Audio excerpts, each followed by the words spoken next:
Hello everyone, this is Daniel. This is Edward. This is Eric. Today we're going to talk to you about BC Air Quality Regulatory Framework. So to start, I'm going to pass it to Edward to talk about aims and objectives. The goal of the BC Air Quality Regulatory Framework is to reduce emission of pollutants that contribute to poor air quality. And the background of it is that the first formal regulation relates to air issue in Canada is Canadian Environmental Protection Act. And in BC, the Waste Management Act was the province's first regulatory tool for managing air-related discharges.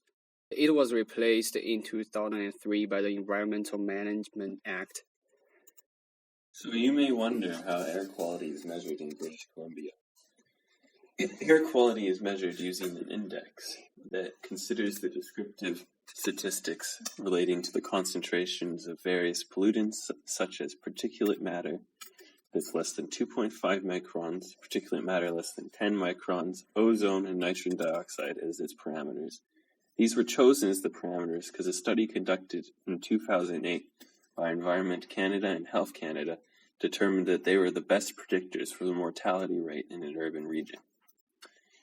So the Air Quality Health Index is typically reported as a number between 1 and 10, although it can exceed the value of 10 for extraordinarily bad quality air.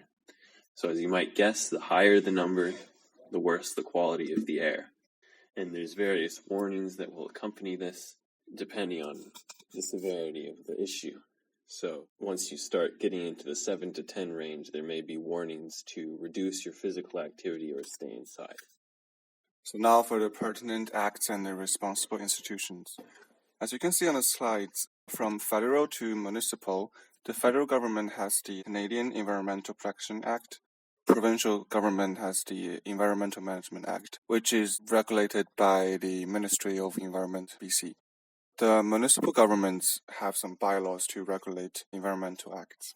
Internationally, for example, there's a Canada-United States Air Quality Agreement. And now for the EMA regulations pertaining to air quality.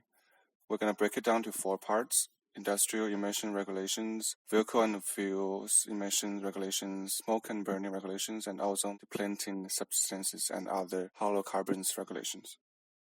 For industrial emission regulations, there are 3 of them in the EMA. This regulation mandates reduction in emission for industries.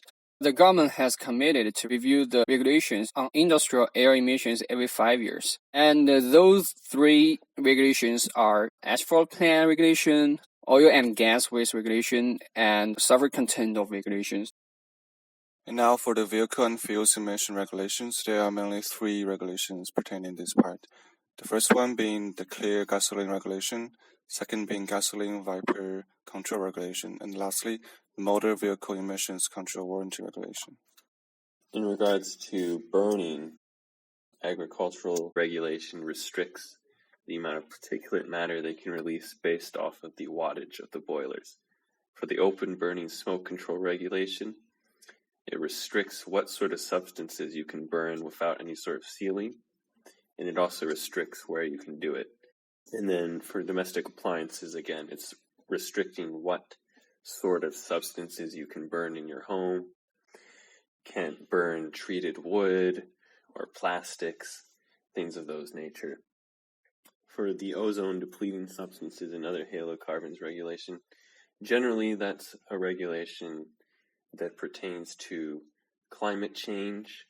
However, a lot of the substances that are released into the atmosphere that reduce the ozone layer are also relevant to air quality. So the reduction of these substances through such protocols as the Kyoto Protocol is good for the quality of the air in the world as well. In British Columbia, the air quality is generally pretty good. However, one serious concern is the high prevalence of particulate matter from wood burning for domestic purposes, particularly in densely populated urban areas. So one particular example is the Metro Vancouver residential wood burning issue. The current household fireplaces release about 20 to 40 times more than the EPA limit. The EPA limit stands for the Environmental Protection Agency in the US. And the air quality planners at the regional district receive 75 to 100 complaints a year. Wood smoke results from the use of indoor residential wood burning appliances is the primary source of the particulate matter in the region, responsible for more than a quarter of the total emissions of particulate matter on an annual basis. Planners also believe that wood smoke exposure is particularly high in this area because the smoky chimneys are often in dense urban neighborhoods close to many residents. So, to address this issue, the local government has provided a provincial wood stove exchange program. For this program, you can get $200 refund if you exchange your old stoves at home into a newer and cleaner one.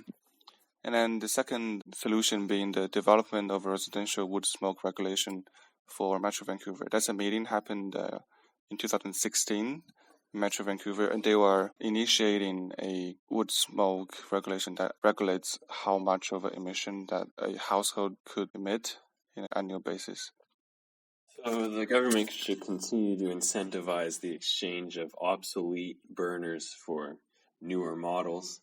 They should also subsidize the use of wood pellets instead of logs. Wood pellets release less particulate matter into the atmosphere when burned, and this is because they burn more fully and are drier than logs.